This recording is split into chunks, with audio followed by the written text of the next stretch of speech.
Life for me has been a journey through extraordinary landscapes. Each path I've taken has been filled with breathtaking views and unexpected turns, much like the diverse natural environments we see around us. These landscapes are not just physical but also metaphorical, representing the various phases and experiences of my life. I am a law professor, an author, and a mental health advocate. My days are filled with teaching eager minds, penning down thoughts and stories, and speaking out for mental health awareness. Each role I play is a reflection of my passion and dedication to making a difference in the world, but beneath these titles lies a truth I've come to embrace. I live with schizophrenia. This diagnosis, while challenging, has also been a source of profound insight and growth. It has taught me resilience, empathy, and the importance of understanding the human mind. It's a part of me, a thread woven into the tapestry of my being. Just like the intricate patterns in fabric, my experiences with schizophrenia have added depth and texture to my life. They have shaped who I am and how I view the world around me. It doesn't define me, but it shapes my perspective. It has given me a unique lens through which I see the world, one that is both challenging and enlightening. This perspective allows me to connect with others on a deeper level, and to appreciate the beauty in the everyday moments. This is my story, a glimpse into my world, a world where reality often feels like shifting sand. The ever-changing nature of my experiences keeps me grounded, and reminds me of the fluidity of life. It's a journey of constant adaptation and discovery. For years, my world looked like any other. I navigated through the hustle and bustle of city life, enjoyed the tranquility of suburban neighborhoods, and found peace in the simplicity of a walk in the park. These moments were the backdrop of my seemingly ordinary life. I excelled in academics, found joy in friendships, and embraced the challenges of life. My academic achievements were a testament to my hard work and determination. The laughter shared with friends brought light to my days, and the mountains I climbed symbolized the obstacles I overcame. I was a dreamer, a thinker, a young woman with aspirations as vast as the sky. My dreams were limitless and my thoughts were filled with possibilities. Journaling became a way to capture my reflections and aspirations, a way to navigate through the complexities of my mind. I had no idea that beneath the surface a storm was brewing. The dark clouds of mental illness began to form, casting shadows over my bright future. It was a time of uncertainty and fear, but also a time that would ultimately lead to self-discovery and strength. The first whispers of schizophrenia were subtle, like cracks in a seemingly solid foundation.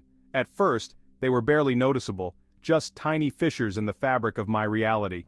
I began to notice things, small at first, that didn't quite fit. Sounds seemed muffled, distant. It was as if the world around me was slowly being wrapped in a thick, invisible fog. Familiar faces took on a strange, unsettling quality. People I had known for years suddenly seemed like strangers, their features distorted and alien. These were just fleeting moments, easily dismissed as fatigue or stress. I told myself it was just a bad day, that I was overworked or not getting enough sleep. But deep down, a seed of unease had been planted. It was a small, nagging feeling that something was not quite right, that my mind was playing tricks on me. The line between reality and my inner world began to blur. It was like looking through frosted glass, where everything on the other side was distorted and unclear. It started with fleeting thoughts, intrusive and strange. They were like uninvited guests in my mind, whispering doubts and fears that I couldn't shake off. They whispered doubts, fueled paranoia, and painted a world where shadows held sinister intent. Every dark corner seemed to hide a threat, every shadow a lurking danger. I tried to ignore them, to rationalize them away. I told myself that it was all in my head, that I was just being paranoid, but the whispers grew louder, more insistent, until I couldn't tell what was real and what was not. They became a constant presence, a background noise that I couldn't escape from. It was like living in a nightmare where reality and illusion were indistinguishable. The more I tried to fight it, the stronger it became. It was as if my mind was a battleground, with reality and delusion waging a war for control. I felt isolated, trapped in my own mind, unable to reach out for help. I wanted to tell someone, to ask for help, but I was afraid that they wouldn't understand, that they would think I was crazy. So I kept it all inside, hoping that it would go away on its own. Days turned into weeks and weeks into months. The whispers never stopped, and the line between reality and delusion grew thinner and thinner. I was losing myself piece by piece to the darkness within, but even in the darkest moments, there was a glimmer of hope. A small, flickering light that reminded me that I was still here, that I could still fight. And so, I held on to that hope, determined to find my way back to reality. My world, once a place of order and reason, began to unravel. The whispers morphed into voices, disembodied and accusing. They taunted me, filled my head with terrifying images and urged me towards self-destruction. Fear became my constant companion, a suffocating presence that clung to me like a shroud. I was terrified.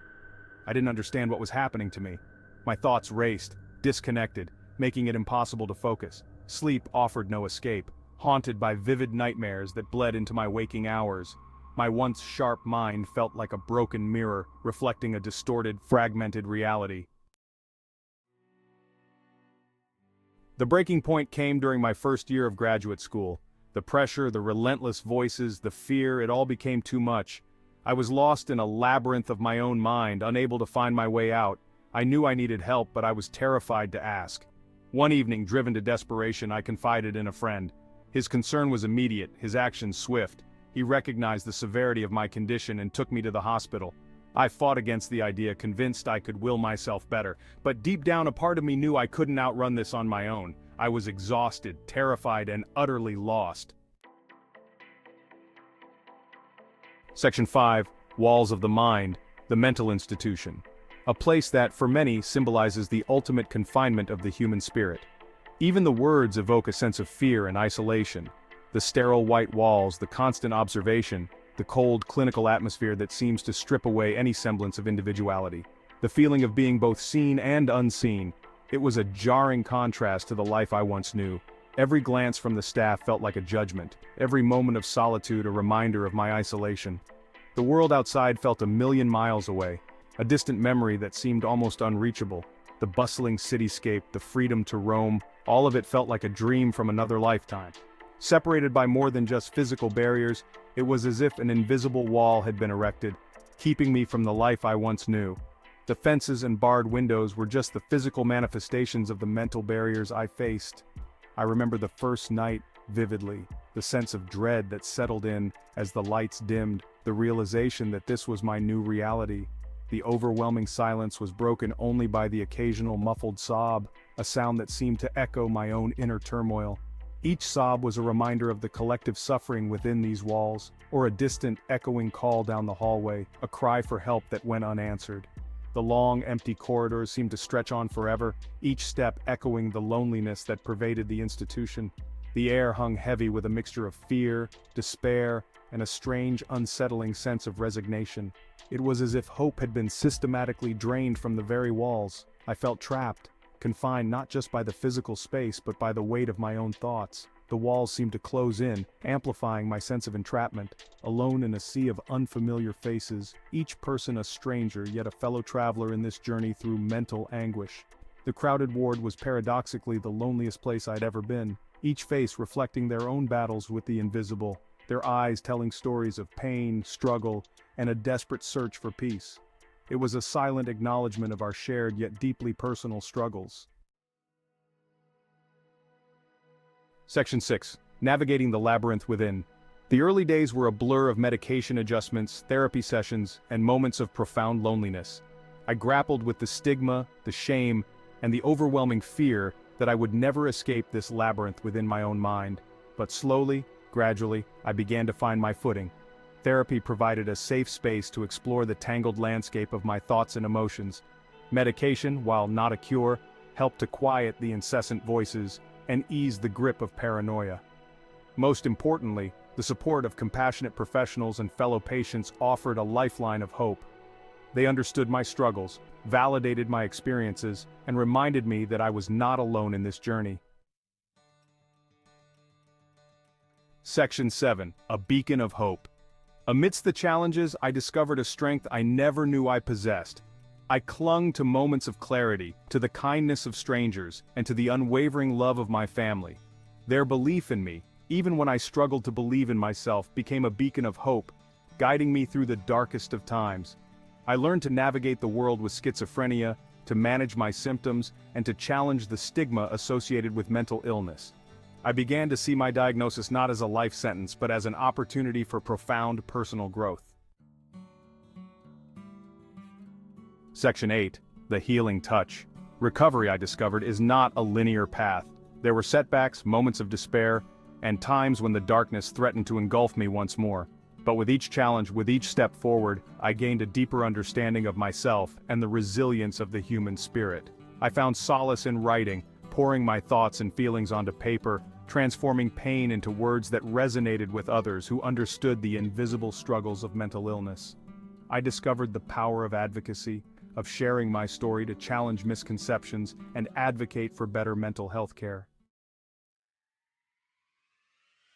Section 9. Finding my voice.